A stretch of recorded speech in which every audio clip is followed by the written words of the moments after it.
Oke, so kita lanjut ya ke soal berikutnya. Untuk nomor 10, kita bisa pakai peluang binomial sekaligus ya kalau misalkan mungkin banyak, jadi lebih mudah. Atau kita pakai yang namanya manual. Cuman biasanya kalau emang mungkin banyak, bisa jadi kan nggak disuruh hasilin nih misalkan. Nah, berarti bisa jadi dalam bentuk persamaan ya. Misalkan berapa pangkat berapa dikali berapa pangkat berapa. Nah, kalau untuk manual, of course kalau terlalu banyak n-nya, of course malah nyusahin kan. Jadi seperti itu, makanya saya kasih dua model. Kalau mungkin untuk soal SBMPTN tuh nggak terlalu nyiksa-nyiksa banget, jadi nggak agak sedikit ngotak juga soalnya. Jadi saya kasih manual dan secara konsep langsung jadinya boleh.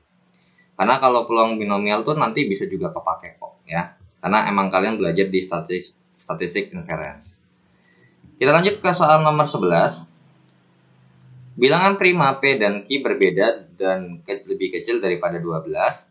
Jika selisih P dan Q tidak habis dibagi 4, maka P tambah Q yang mungkin adalah yang berapa? Yang mana nih? Nah, ini bisa kalian jawab dari soalnya langsung atau ngecek jawaban. Kalau ngecek jawaban gimana? Oke, kalau ngecek jawaban, itu tinggal kalian cek dulu. Untuk nomor 1 mungkin nggak. Misalkan nih, kalian punya jumlahnya 7. Dan dimintanya bilangan prima ya. Berarti, yang kalau misalkan ditambahin bilangan prima itu adalah di sini 2 sama 5. Karena kalau 3 sama 4, 4-nya bukan prima. Nah, kemudian kalau ini kita selisih itu berarti gede kurang kecil ya. Beda dengan P dikurang Q. Kalau selisih itu adalah besar kurang kecil. Berarti ini 5 dikurang 2 sama dengan 3 selisihnya. Apakah 3 itu habis dibagi 4? Gimana tuh? Ya, 3 tidak habis dibagi 4. Berarti nomor 1 betul. Kemudian nomor 2, 8. Berapa bilangan prima berapa yang kalau ditambahin hasilnya 8? 3 sama 5 ya. Kalau misalkan kita cek 5 dikurang 3 itu sama dengan 2. Nah, 2 itu nggak bisa dibagi 4 atau nggak habis, pasti koma ya. Makanya nomor yang 8 ini juga benar nih, yang opsi 2. Nah, yang ketiga adalah 9. Jadi dijumlahin hasilnya 9. Yang dijumlahin hasilnya 9 untuk bilangan prima itu adalah 2 sama 7. Nah, kalau kita kurangkan 7 dengan 2, itu 5. Dan 5 ini tidak habis dibagi 4. Betul lagi. Nah, sekarang untuk yang nomor 4 nih. Nah, sebenarnya kalau misalkan kalian, ini kan karena berhubung kita belajar ya, kita harus ngecek semuanya. Tapi kalau misalkan nanti aslinya, kalian bisa, kalau satu udah benar, nggak mungkin jawabannya C maupun D. Terus kalian ceknya nomor 3. Nah, kalau misalkan atau ceknya nomor 2. Kalau nomor 2 benar, berarti yang B nggak mungkin. Tinggal antara A sama E. Nah, yang tinggal kalian cek adalah karena berhubung 1, 2, 3 ini udah pasti benar, atau semua pilihan benar, kalian cek yang kemungkinan besar salah adalah nomor 4. Nah, ternyata nomor 4 itu kalau benar jawabannya yang E, kalau salah jawabannya yang A. Kalian boleh eliminasi seperti itu sih, ya. Itu harusnya kalian cerdikin sendiri, jangan sampai kalian diakalin sama soal. Nah, sekarang untuk nomor yang nomor 4, yang 10, bilangan primanya adalah 3 dan 7. Nah, kalau kita kurang 7 kurang 3 itu hasilnya adalah 4. Ya udah, berarti ternyata salah karena ini habis dibagi. Ya udah, jawabannya adalah yang A. 1, 2, dan 3 benar. Nah, seperti itu ya. Jadi jawabannya adalah yang A. Nah, tadi kalau misalkan 4 yang benar, ya jawabannya E. Seperti itu. Jadi, kalian eliminasi aja sih jawaban yang nggak mungkin gitu ya. Kalau 1 benar, otomatis 2 sama 4. Yang C ini nggak mungkin ya jawabannya ya. Karena nggak ada angka satunya. Seperti itu. Apalagi D. Kemudian kalau misalkan kalian cek nih, ternyata 2-nya benar. Berarti kalau satunya udah benar, 2-nya udah benar, nggak mungkin dong yang B. Nah, tinggal kalian cek yang kemungkinan besar salah. Kayak gitu nggak apa-apa. Nah, sekarang kalau kita pakai cara aslinya gimana sih? Nah, kalau cara aslinya ya kita harus cari nih berapa bilangan prima lebih kecil daripada 12 ya. Bil prima lebih kecil daripada 12 ya kita harus definisikan terlebih dahulu. Berapa? Angka 2, 3, 5, 7, 11. Nah, tinggal kita kombinasikan ya. 23, 25, 27 dan seterusnya. Nah, berarti kalau misalkan kita bolak-balik 2 sama 7 sama 2 nggak usah disebutin lagi ya. 2 dan 7, 2 dan 3, 2 dan 5, 2 dan 7, 2 dan 11. Kemudian berarti 3 dan 5, 3 dan 7, 3 dan 11. Kemudian 5 dan 7, 5 dan 11. Dan yang terakhir adalah 7 dan 11. Nah, di sini kalian tinggal cek. Oh, kalau ini ditambahin jawabannya 5. Di sini kalau dikurangin atau selisihnya jawabannya adalah 1. Nah, ternyata ada nggak? Oh, bisa aja nih 2 sama 3. 2 dikurang 3 dikurang 2 kan jawabannya 1. Tapi ternyata nggak ada nih jawabannya 5. Berarti nggak usah dipakai. Terus ini lanjut lagi. Ini jawabannya, ini kalau ditambah jawabannya 7. Kalau ini dikurang jawabannya 3. Oh, ternyata ada nih kalau ditambah 7. Terus kalau dikurangin 3 benar. Dan begitu seterusnya. Ya. Jadi kalau misalkan kita cek ini berarti ini mungkin kebagi 2 seperti ini aja ya. Wait. Nah, seperti ini. Kalau misalnya ini kita cek nih, ya. Ini 2 sama 7, kalau ditambahin hasilnya 9. Kemudian kalau dikurangin hasilnya 5. Ternyata ada juga kan. Nah, kemudian ini kalau ditambahin hasilnya 13. Ditambahin hasilnya 13. Kemudian kalau dikurangin hasilnya adalah 9. Tapi nggak ada 13. Nah, ini kalau ditambahin hasilnya adalah 8. Dikurangi hasilnya 2. 8 ada nih. Terus kalau dikurang hasilnya 2, benar. Nggak bisa dibagi 4. Nah, seperti itu ya seterusnya ya. Nah, ini yang atas plus yang bawah min ya. 10, 4. Oh, ternyata enggak. 10 ini enggak termasuk karena masih bisa dibagi 4 ya. Jadi yang bisa dipakai itu adalah yang ini. Tadi dulu. Ini 14, ini 8. Terus ini 12, ini 2. Terus ini ini 16. 6. Terus ini 18. 4. Berarti yang bisa dipakai adalah 1, 2, 3 ini. Terus ini. Kemudian ini. Terus kemudian ini. Jadi bisa 23, 25, 27. Yang artinya berarti bisa ditambahin hasilnya pun 5 juga bisa. Terus 13 juga bisa, 16 pun juga bisa. Ya banyak lah intinya. Makanya kalau misalkan untuk soal seperti ini, itu mendingan coba aja jawabannya dibandingin sama kerjain secara kayak gininya. Terkecuali kalau di pilihan gandanya atau yang kayak gininya nggak bisa dicek. Ya mau nggak mau harus menggunakan cara dari awalnya. Seperti itu ya. Oke, kita lanjut ke soal berikutnya. Nah, kita lanjut ke soal berikutnya. Nah, untuk soal nomor 11 ini kan karena soalnya logika ya. Karena soalnya logika doang. Biasanya untuk jawaban seperti ini bisa dicek ya. Nah, tapi sekarang kita cek nomor 12. Suatu garis pada bidang XY atau bidang koordinat 2 dimensi melalui titik 3,1 dan mempunyai gradian 1/3. Manakah di antara titik yang terletak pada garis itu? Nah, gimana caranya nyoba kalau garisnya aja nggak tahu persamaan garisnya? Ya, jadi definisinya adalah gini. Kalau misalkan titik dengan koordinat berikut terletak pada garis, berarti kalau misalkan kita substitusi titik ke persamaan garisnya akan bernilai benar. Tapi bagaimana kita mau nyoba kalau persamaan garisnya belum ada? Makanya di sini nggak bisa nyoba-nyoba langsung. Mau nggak mau ya kita harus kerjain seperti biasa. Ini ada titik sembarang, ada gradien.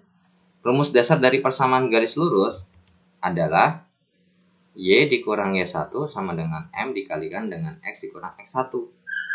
Berarti Y dikurang 1 sama dengan 1/3 dikalikan dengan X dikurang 3.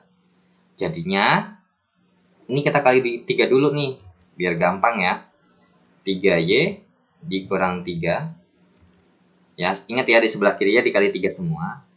Kenapa ini saya kali 3? Karena biar saya nggak mau ketemu sama saya nggak mau ketemu pecahan deh kalau misalkan masalah seperti ini. Jadi ini tinggal 1/3 kali 3 kan 1, berarti di sini X kurang 3 ya. 1/3 dikali X kurang 3 dikali 3 coret, jadinya X kurang 3 aja. Nah di sini mau dalam bentuk angka apa namanya ya, berarti kan ini 3Y sama dengan X dikurang 3 ditambah 3, berarti 3Y sama dengan X. Nah ini bisa definisinya boleh X sama dengan 3Y atau Y-nya sama dengan 1/3 X. Terserah yang mau yang enak gimana nih. Nah, akhirnya ketemu nih persamaan garisnya. Nah, kalian mau bikinnya gimana nih? Gitu. Barulah mau nggak baru dicoba. Untuk yang A, untuk yang satu nih bener nggak? Kalau kita pakai yang ini aja ya. Jadi persamaan garis yang kita pakai adalah Y sama dengan 1/3 X. Untuk yang pertama mungkin nggak? Min 3,0. Ya udah nggak mungkin. Toh kalau misalkan kita masukin 1/3 dikali min 3 itu jawabannya adalah min 1. Berarti ini salah. Satu salah. Udah nggak mungkin jawabannya A atau B. Apalagi E. Nah di sini kalian boleh ngecek nomor 4 aja. Atau nomor 2 deh gitu. Nomor 2 itu 0,0. Nah Y sama dengan 1/3 dikali 0. Nah, jawabannya 0 nggak? Oh, betul. Ya. Ini definisinya kan X-nya 0, Y-nya 0. Kalau yang di atas ini kan definisinya kalau X-nya min 3, X-nya min 3, Y-nya 0. Tapi salah. Nah, nomor 2 benar. Nah, berarti jawabannya nggak bakal mungkin D. Jawabannya adalah C. Nah, kalau kita cek, ternyata nomor 3 emang salah nih. Karena kalau misalkan min 6,4, berarti X-nya min 6, Y-nya 4. Coba kalau kita masukin 1/3 dikali min 6, jawabannya tuh min 2. Salah. Kemudian yang nomor 4, 6,2, berarti X-nya 6, Y-nya 2. Berarti Y sama dengan 1/3 kali 6, sama dengan 2. Betul. Nah, ternyata benar kan? 2 dan 4. Nah, seperti itu ya. Jadi kalau untuk mau menghemat waktu, untuk soal seperti ini, kalian boleh lakukan eliminasi jawaban ya. Biar lebih cepat aja ngerjainnya. Karena kecuali ya, harusnya sih kalau soal UTBK seperti ini sih, untuk salah soal itu peluangnya kecil banget ya. Apalagi terutama yang milihnya yang benar salah seperti ini. Karena nggak bakal mungkin mereka sampai bikin salah, misalkan 1 dan 4, wah nggak mungkin ya. Tapi bisa jadi nggak mungkin aja ya. Makanya kenapa kalau misalkan emang kayak gitu ya bisa jadi. Kalau misalkan emang ragu nih, misalkan ragu, nggak mau nyoba-nyoba seperti ini, kalau mau ngerjain semuanya ya oke, nggak apa-apa. Biar lebih pasti aja, apakah ada yang salah dalam jawabannya atau enggak. Ya. Kita lanjut ke soal berikutnya. Oke, kita hapus terlebih dahulu untuk soal nomor 12-nya. Oke, kita lanjut ke nomor 13. Grafik di atas, grafiknya belum ada nih, bentar ya. Nah, grafiknya seperti ini. Oke, grafik yang ini menyatakan jumlah seluruh siswa dan jumlah siswa perempuan dari 4 sekolah PKRS. Ya, sebenarnya nggak usah dikasih tahu pun. Di sini udah jelas tergambar dengan jelas ternyata ada 4 sekolah ya. kan yang sumbu X itu adalah sekolahnya, berarti ada 4 PQRS. Kemudian yang didata adalah si jumlah seluruh siswa dengan jumlah siswa perempuan. Nah, kemudian yang pertama adalah di sini ngecek nih benar apa salah. Dan karena kan ini kita nggak disuruh ngitung secara realnya kayak mean, median, modus gitu ya. So di sini kita harus mau nggak mau ngecek salah satu-satu ya maksudnya. Oke, untuk nomor 1, rasio antara jumlah siswa perempuan dan siswa laki-laki di sekolah S lebih besar daripada di sekolah R. Oke, berarti ini kita ngebandingin S banding R, di mana S ini adalah perempuan terhadap laki-laki. Nah, di sini kita lengkapin sendiri ya gambar grafiknya ya. Kan ada perempuan, ada perempuan, ada laki-laki. Tapi laki-lakinya belum dikasih tahu. Nah, untuk berarti ini saya tambahin sendiri ya. Ini adalah jumlah siswa laki-laki. Tambahin sendiri aja nggak apa-apa. Ya udah, berarti untuk si ini, untuk yang di P 170 ya. Untuk di P adalah 170.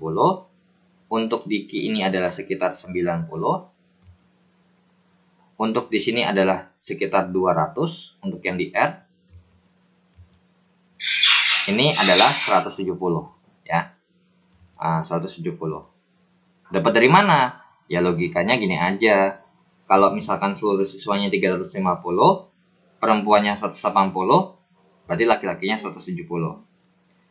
Nah, di sekolah S, perempuan terhadap laki-laki berarti 200 per 170 dibandingkan dengan yang namanya R-nya itu 220 terhadap 200. Nah, ini kalau kita tulis lagi, kita sederhanakan terlebih dahulu. Jadinya 20 per 17 dibanding dengan 22 per 20. Nah, kalau kita hitung dengan kita hitung susun ke bawah ya, 20 bagi 17 itu kalau ini kan udah jelas banget ya. 22 bagi 20 tuh sama aja kayak 11 bagi atau gini deh. Ini 11 per 10 ya saya bilangnya ya. Nah, jadi S banding R ini sama dengan ini 1,1, sedangkan ini itu pasti hitung 1,1 lebih ya. Atau misalkan jawabannya itu 1,17. Nah, ternyata benar nggak yang S ini lebih besar daripada sekolah R? Betul ternyata. Kalau S itu punya 1,17, sedangkan untuk si R punya 1,1 ya. Oke, berarti nomor 1 betul nih. Ya udah, berarti otomatis C ini salah ya, karena 2 dan 4 ini nggak mungkin. Dan bukan berarti 2 sama 4 itu pasti salah. Belum tentu ya. Nah, ini apalagi hanya 4 yang benar, jawabannya D udah nggak mungkin. Nah, kemudian yang kedua kita cek persentase jumlah siswa laki-laki di sekolah R lebih besar daripada sekolah P. Ya udah, untuk sekolah R terlebih dahulu, persentase laki-laki itu sama dengan berapa? Nah, kita cek laki-lakinya untuk sekolah R ada 200 per 420 ya. 420 kali 100%. Nah, untuk yang P, persentase laki-lakinya, atau ini mungkin nulisnya apa ya? Ini yang satu jangan nulisnya begini deh, nanti ambigu. Itu apa namanya? Cuma nanya rasio antara si laki-laki sama perempuan ya. Kalau ini 200 per 170 jadinya 20 per 17 atau 1,17. Ini 220 per 200 atau bisa kita perkecil adalah 11 per 10 sama dengan 1,1. Dan betul ya, kesimpulannya S lebih besar daripada R. Sorry. Ya, intinya benar lah yang atas, yang nomor 1. Nah, yang nomor 2, kalau kita cek lanjut lagi yang di sekolah P, laki-lakinya 170, dari totalnya adalah 350 kali 100%. Nah, ini kalau kita hitung 200 dibagi 420 itu adalah ini sekitar 47,6% ya. Ini 170 bagi 350 itu adalah 48,5% ya, kalau dikali 100%. Oke, ternyata persentase jumlah siswa laki-laki di sekolah R lebih kecil. Salah nih. Ya udah fix. Yang A nggak mungkin, yang E nggak mungkin. Jawabannya mungkin. Udah sisa B doang. Nah, berarti kalau kita cek nih kan 2 salah, 3 otomatis bener ya. Cuman kita nggak apa-apa, kita cek juga semuanya. Karena kan ini kita mau belajar, bukan mau sekedar mempercepat, bukan cepet-cepetan ngerjain soal. Tapi kalau nanti mau ngerjain soal biar cepat ya kayak gitu caranya. Persentase jumlah siswa perempuan di sekolah Q paling besar. Waduh. Kalau untuk yang sekolah P, persentasenya perempuan itu adalah 180 per 350 kali 100%. Untuk sekolah Q, persentase perempuannya adalah 190 per 280 kali 100%. Karena kan ini mintanya persentase ya. Kemudian R-nya kalau persentase perempuannya adalah 220 per 420 kali 100%. Nah, untuk yang S, persentase perempuannya itu 200 per 370 kali 100%. Nah, untuk persentase perempuan sekolah P 180 bagi 350 itu adalah 0,514 atau 51,4% kurang lebih ya. Nah, kemudian untuk yang Q, untuk yang Q itu 190 dibagi dengan 280 itu adalah 67,8%. Nah, untuk 220 dibagi dengan 420 itu adalah dikali 100% ya, 52,3%. Kemudian untuk yang S itu adalah 200 bagi 370 itu adalah kurang lebih 54,0 atau 54,1%. Nah, ternyata benar ya, Q-nya paling gede. Nah, kemudian untuk yang 4, jumlah siswa laki-laki lebih besar daripada jumlah siswa perempuan di 4 sekolah tersebut. Wah, ini udah jelas salah nih. Karena di sini jumlah siswa laki-lakinya lebih sedikit semua. Nah, jadi sebenarnya kalau kalian mau ngecek itu nggak wajib dari nomor 1 ya. Cari yang gampang dicek dulu. Nah, kayak nomor 4 nih. Kan nggak perlu dihitung kayak gini. Udah pasti salah nih. Nah, ya udah. Yang D salah, yang C salah, yang E salah. Tinggal antara A sama B. Tinggal kalian cek aja nih yang lebih gampang yang dicek yang mana. Nomor 1 apa nomor 2? Atau nomor 2 deh. Karena kalau nomor 2 ini udah pasti benar, pasti jawabannya A. Kalau yang B-nya salah, jawabannya B. Seperti itu ya. Oke, kita lanjut ke soal berikutnya. Jadi nomor 13 jawabannya adalah B. 1 dan 3 benar. Nah, kita lanjut ke soal berikutnya. Nomor 14 berarti ya. Nah, untuk soal nomor 14, untuk membuat satu cangkir kopi diperlukan 3 sendok. Dan diperlukan kopinya 3 sendok dan creamer 2 sendok. Berarti satu kopi itu bisa kita katakan satu kopi itu butuh 3 sendok atau 3 kopinya ditambah dengan 2 creamer. Kopi tambah 2 creamer. Kemudian telah digunakan kopi 5 sendok dan creamernya A sendok. Nah, terus untuk membuat beberapa cangkir kopi. Nah, bla bla bla bla. Di sini mintanya di sini ada 5 kopi plus A creamer ya. Nah, ditanya manakah hubungan benar antara kuantitas P dan Q berdasarkan informasi yang di bawah ini. P-nya katanya 3A dan Q-nya adalah 10.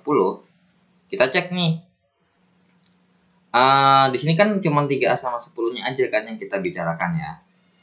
Nah, berarti di sini diperolehnya dengan cara gimana? Yang ini. Karena yang informasi yang lengkap, detail adalah yang bagian sini aja. Kalau yang ini kan kita nggak tahu. Ya udah. Karena berhubung kita juga jumlah kopinya ini sesuai dengan alias gini ya. Logikanya adalah kalau saya mau bikin kopi karena berhubung perbandingannya sama, gitu ya. Misalkan saya bikin 1 kopi, 3 kopi, 2 creamer. Berarti dengan perbandingan yang sama, ya intinya di sini kopi yang dibikin, ya beberapa cangkir kopi yang di sini, ya, yang di sini, ya, yang di kotak sini, itu punya rasio kopi dan creamer yang sama. Rasio kopi dan creamer yang sama. Karena kalau enggak, malah ribet jawabannya, enggak ketemu dong jadinya. Jadi jawabannya langsung D. Tapi di sini kita anggap karena berhubung namanya bikin kopi, kan ini udah jelas banget nih. 1 cangkir kopi, 3 sendok, kopinya 3 sendok, creamernya 2 sendok. Nah, begitu juga untuk si yang 5 sendok sama berapa creamer sendok, kita bikin beberapa cangkir kopi. Nah, sekarang ditanya hubungan antara yang ini nih berapa. Ya udah, karena perbandingannya ini adalah perbandingan senilai ya. Karena semakin banyak kopi yang dipakai, creamernya harus makin banyak. Dan ini perbandingan senilai. Karena kopinya makin banyak ya creamernya juga butuh makin banyak. Kalau enggak ya enggak sesuai kan. Ya udah, berarti 3/5 sama dengan 2/A. Gitu ya. Nah, tinggal kita kali silang. 3 dikali A sama dengan 2 kali 5. Berarti 3A sama dengan 10. Berarti di sini kita sudah punya informasi atau A-nya sama dengan 10/3. Tapi di sini ternyata kalau P-nya 3A, terus Q-nya 10, ternyata hubungannya sudah terjawab. Apa? Sama dengan. Berarti P sama dengan Q. Jadi nomor 14 jawabannya adalah yang C. Dan untuk tipe soal seperti ini, emang jawaban E itu nggak ada ya. Jadi jawabannya cuma A, B, C, dan D. Oke, kita lanjut ke soal berikutnya.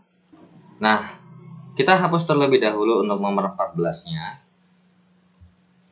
Kita lanjut, nomor 15. Harga 1 buku dan 1 pensil, alias buku ditambah pensil, berarti di sini informasinya seperti itu. Buku ditambah pensil itu katanya 35.000. Terus selisih harganya, saya nggak tahu buku yang lebih mahal atau pensil yang lebih mahal, gitu ya. Misalkan kita bikin B dikurang K sama dengan 5.000, selisihnya seperti itu. Dan kita juga nggak peduli ya lebih mahal siapa. Nah, kenapa nggak peduli lebih mahal? Karena nggak ada syarat bukunya harus lebih mahal atau pensilnya lebih mahal. Nah, ini sebenarnya kalau misalkan kalian nggak mau repot pakai eliminasi substitusi, kalian coba-coba, tapi yang masuk akal sedikit. Kalau kalian pakai coba-coba, sebenarnya ini udah ketemu jawabannya. Yaitu adalah pasangannya ya, pasangan 2 angkanya ini adalah 25.000, kok 25.000 sih? 20.000 dengan 15.000. Ya. Tapi di sini 20.000 sama 15.000-nya kita nggak tahu punya siapa. Ya, apakah punya buku, apakah punya pensil ya kita nggak tahu gitu ya. Oh, kok pensil di sini kasih. Ya udah nggak apa-apa. Pensil P ya di sini ya. Terus di sini P. B tambah P, ini B kurang P. Nah, ya udah berarti kalau misalnya kita pakai di sini udah jelas banget ya, karena B kurang P ini jawabannya positif, berarti ini yang B, ini yang pensil. Bisa ketukar nggak? Ya bisa-bisa aja, terserah. Sebenarnya boleh-boleh aja sih ya. Karena nanti kalau kalian bikin persamaannya misalkan dalam bentuk P tambah B sama dengan 35.000, ini P kurang B sama dengan 5.000, maka dari sini jawabannya pasti Sama ya, jawabannya angkanya mah tetap sama. 20.000 sama 15.000. Karena kalau dikurangin hasilnya 5.000, kalau ditambahin hasilnya 35.000. Tapi karena berhubung di sini P-nya lebih besar, maka di sininya P, ini B. Nah, jadi kita nggak tahu nih siapa yang jadi ya. Atau kalau misalkan emang kita mau cari secara eliminasi, ya udah. B tambah P sama dengan 35.000. B kurang P sama dengan 5.000. Mau nyari siapa dulu? B atau P? Kalau nyari B dulu, berarti ini ditambah. Coret-coret.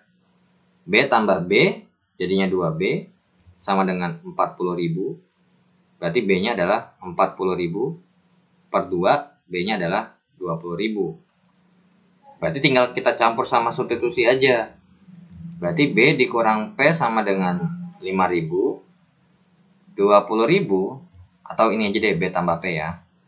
B tambah P sama dengan 35.000, 20.000 ditambah P sama dengan 35.000, berarti P-nya adalah 35.000 dikurang 20.000. Berarti P-nya adalah 15.000. Boleh ketuker ya. Nah, karena berhubung di sini juga nggak dikasih tahu siapa yang buku, siapa yang pensil, ya maksudnya kalau dari soal ini kan nggak dikasih tahu rinci bukunya lebih mahal atau pensilnya lebih mahal. Makanya di sini kalau kalian perhatikan, manakah hubungan yang benar antara kuantitas P dan Q berdasarkan informasi yang diberikan. Nah, P-nya katanya harganya 20.000 dan Q-nya adalah jumlah uang minimal yang cukup untuk membeli salah satu dari buku atau pensil. Nah, ternyata kalau pas kita cek nih berdasarkan dua informasi yang ada di sini nih, yang pas kita cek dua-duanya, entah pensilnya yang lebih besar atau lebih mahal atau bukunya yang lebih mahal, ternyata jumlah uang minimalnya untuk salah satu aja boleh ini berarti boleh buku, boleh pensil ya, boleh salah satu, minimalnya adalah 15.000. Ya, minimalnya 15.000 nih, paling kecilnya. Karena di sini nggak dikasih tahu bukunya yang lebih mahal atau pensilnya yang lebih mahal ya. Terkecuali di soal dikasih tahu bukunya lebih mahal. Terus jumlah uang minimal untuk membeli satu buku. Nah, itu beda lagi. Itu beda pemahaman lagi. Kalau misalkan untuk salah satu membeli satu buku dan bukunya lebih mahal, nanti kita pakainya yang ini aja. Karena ini salah. Kalau yang ini kan pensilnya lebih mahal. Nah, karena berhubung bukunya lebih mahal 20.000, kalau untuk satu buku kan 20.000, maka kalau untuk P-nya 20.000 sama dengan. Tapi berhubung ini kasusnya adalah salah satu dan paling kecil, itu 15.000. Berarti P sama Q-nya itu lebih besar. Jadi jawabannya adalah yang A. Ya. Jadi dikondisikan juga sih dikondisikan sesuai dengan soal yang ada. Oke? Kita lanjut ke soal berikutnya.